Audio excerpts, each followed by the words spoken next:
Okay, so journal writing in grade one, and any writing in grade one is very difficult. There's many processes working together, um, from generating ideas to then being able to get those ideas down on my paper um, in a complete sentence, thinking about how to spell words, thinking about how to spell um, rule breaker words, so sight words, making sure my letters aren't reversed. And so there's a lot of things that are happening in the whole writing process in grade one. And so we really try and set students up for success when we do writers workshop by breaking it into 2 days. We never do writers workshop in just one day. It's always in 2 days. And um, another challenge that we have is writing from experience, and we don't know if we don't know a lot about a subject, we can't write about it. And so when we're 6 and 7 years old, sometimes we just haven't had a lot of experience to be able to generate ideas to write about, and that can be a challenge. So we always write about things that we have experience with, and you'll notice if you look in your child's journal that we've written about, our favorite color, we've written about our pets, our family, friends, holidays like Christmas. Um, what can we do in the winter time, being outside in winter, activities that we can do. So we have to really be mindful that we're choosing topics that students are familiar with. Even something as simple as saying, what did you do on the weekend? Well, like everyone's experience is so different. So it's really hard to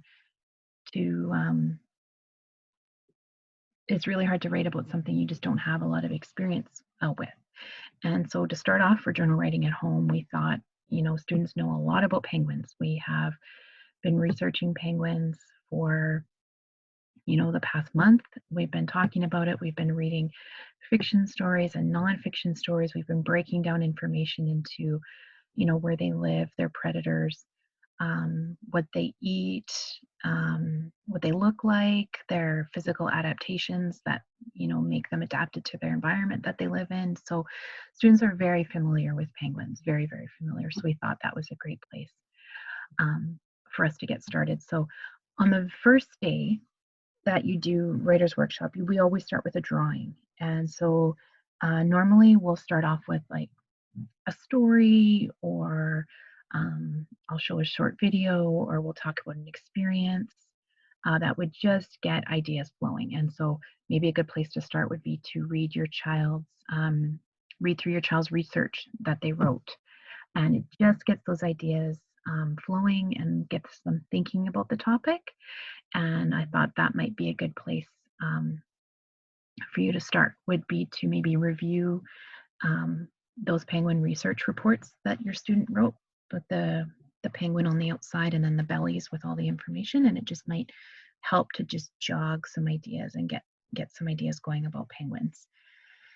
Um, and then that first day, once we've talked about ideas, just share with me. Tell me what you know about penguins. Okay, let's start with where they live.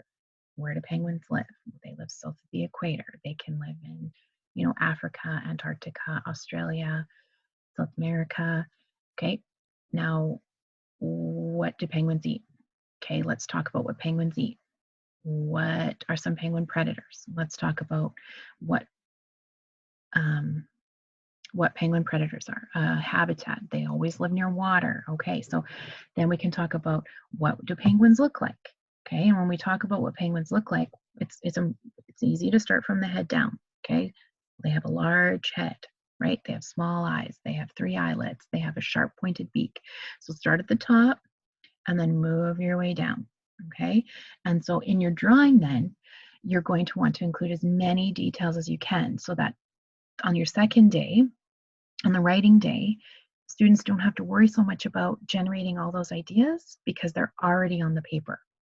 Okay, so you've spent the first day brainstorming the ideas and kind of getting that thinking happening, and then getting all those ideas that are the most important into your detailed drawing. And so that's why I say at least 10 details in their drawing. So if you start at the top down in the penguin, that's probably at least 12 details there, and then you can include some background. Maybe they're on they're on some ice, or they're by water, or they're, building a nest in some rocks. Maybe they're in a huddle with other penguins.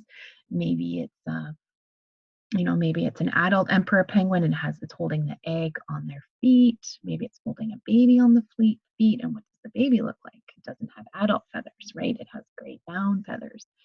So in your drawing on that first day, that's the most important, is to get all those ideas on that drawing, so that on the second day, we've taken all of that out. We've taken all the idea generation out, and we can just focus on complete sentence formation, stretching out letter sounds, and then using our commonly used words, so our sight words that are sometimes rule breakers, um, and able to create complete sentences. So for that first day of journal writing, you're only focused on getting the ideas and getting all those ideas and the details in the drawing. Okay? So I hope that helps kind of break down how we do journal writing in grade 1. It's a big task. There's a lot of process that actually goes into writing, and so we try and set students up to be most successful. And so we need to break it down into 2 days. So the first day is drawing with lots of details, and then the second day, once we have those ideas and details, then we start forming complete sentences. Okay, so I will send a video about that as well.